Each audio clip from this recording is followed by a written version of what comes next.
चलिए good morning sir. Good morning good morning. Sit down. Thank you sir. Sit down मतलब seat पे बैठ जाओ।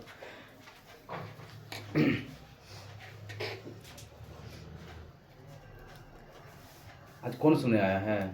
बहुत आदमी आया है। वो बेंच भी खाली थे, सब बेंच खाली है आज। रात में शादी ब्याह में चल गया था की सब है? शादी ब्याह का अभी समय चल रहा है सीजन। आज शादी था ना? कौन बुलाती गया? ये लड़का सब इंटर बुलाता है, 2-3 कल से अब्सेंट है। शादी ब्याह किसी का है, खुशी कोई और मना रहा है, पता नहीं चल रहा है सब करने वाले क्या। चलो आज हम लोग कौन सा पढ़ने वाले हैं? छिन्नक का दूसरा क्वेश्चन ना? 13.4 का दूसरा नंबर क्वेश्चन। पढ़ो सवाल पढ़ो तुम। एक शंकु के छिन्नक की त्रिज्या ऊंचाई 4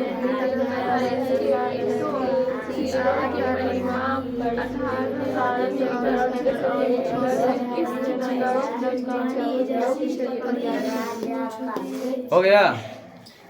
आज पढ़ लिया? दांत क्यों फाड़ रही है? चल तू अपना काम कर। देखो ध्यान से क्वेश्चन क्या कर रहा है।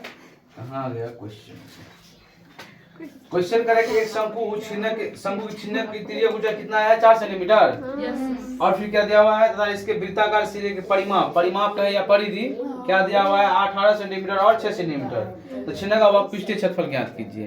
तो वक्रपृष्ठीय क्षेत्रफल निकालने के लिए हमें क्या करना पड़ेगा? त्रिज्या तो पहले निकालना पड़ेगा ना, जो कि परिधि दिया हुआ है। तो परिधि से पहले त्रिज्या निकालेंगे। त्रिज्या की ऊंचाई दिया ही है, सबसे पहले त्रिज्या निकालना है। चलो देखो ध्यान से, जो दिया है वो लिख लेंगे। लिखेंगे कि दिया है, क्या दिया है? दिया है कि छिन्नक की त्रिज्या ऊंचाई, त्रिज्या ऊंचाई क्या कहते हैं? त्रिज्या ऊंचाई क्या कहते हैं? सब लोग क्या कहते हैं? त्रिज्या ऊंचाई कितना है? त्रिज्या ऊंचाई एल का मान कितना? 4 सेंटीमीटर, यही ना है। तथा वृत्ताकार सिरे ना का परिधि, वृत्ताकार सिरे का परिधि, परिधि कितना है? परिधि कितना है? 18 सेंटीमीटर और 6 सेंटीमीटर। तो एगो परिधि दिया हुआ है, तो लिखेंगे इसका परिधि हो गया। तो वृत्त का परिधि क्या होता है?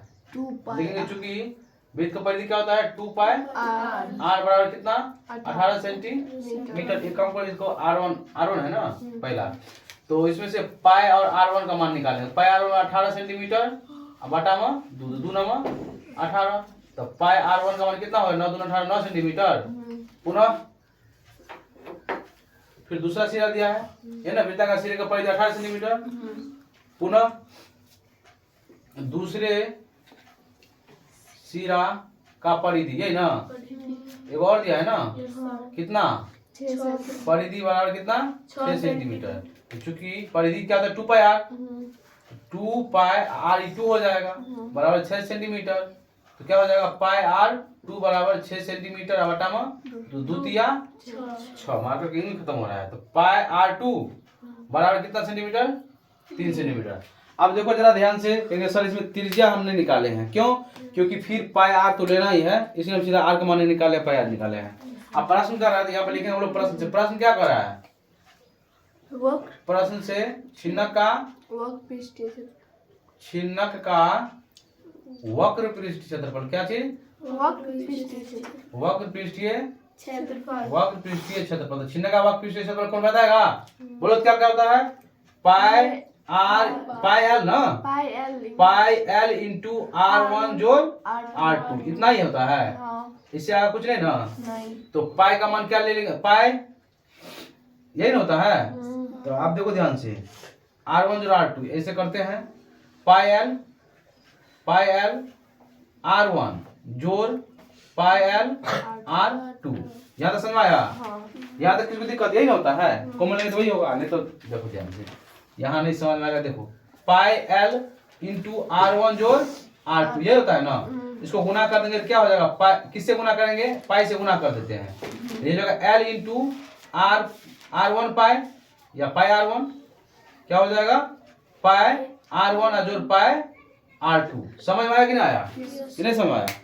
छिन्नक का वक्र क्षेत्र पाई L इंटू R1 जोड़ R2। तो हम क्या किए, पाई से गुना कर दिए। क्यों गुना किए, क्योंकि यहाँ हम मान नहीं निकाले हैं इस चीज का, समझ में आ रहा है ना, सीधा मान बैठा देंगे। तो फिर 22/7 लेंगे तो बहुत लंबा हो जाएगा ना।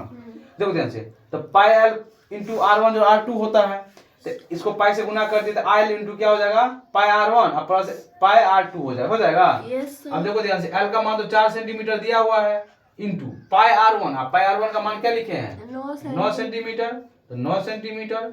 अब पाई R2 इसका मान क्या है, 3 सेंटीमीटर। हो गया, तो 4 सेंटीमीटर गुने 9 3 12 सेंटीमीटर, 12 चौका 48 सेंटीमीटर का स्क्वायर। यही हो गया छिन्नक का वक्र क्षेत्रफल। कहते हैं समझ में आया कि नहीं समझ में आया। यहाँ R का मान नहीं निकाले, सीधा इसका मान निकाले, क्योंकि हमें पता था कि इस स्टेप में आएगा ये। समझ में कि नहीं रहा है, तो R का मान निकाल के भी बना सकता है, कोई दिक्कत नहीं है। समझ गए, समझ में आया सबको। चलो समझ में आ गया तो नोट करो इसको। अब अगला क्लास में हम लोग 3 नंबर क्वेश्चन को सॉल्व करेंगे, ठीक है। मैथ में जितना रिवीजन करेगी उतना एकदम से कैलकुलेशन ठीक होगा और दिमाग भी ज़्यादा लगेगा क्वेश्चन में। नहीं रिवीजन नहीं करेगी तो रखने वाला तो है ही नहीं मैथ समझ जाएगी तो याद रहेगा लंबा, ठीक है। चलो नोट करो सब आदमी।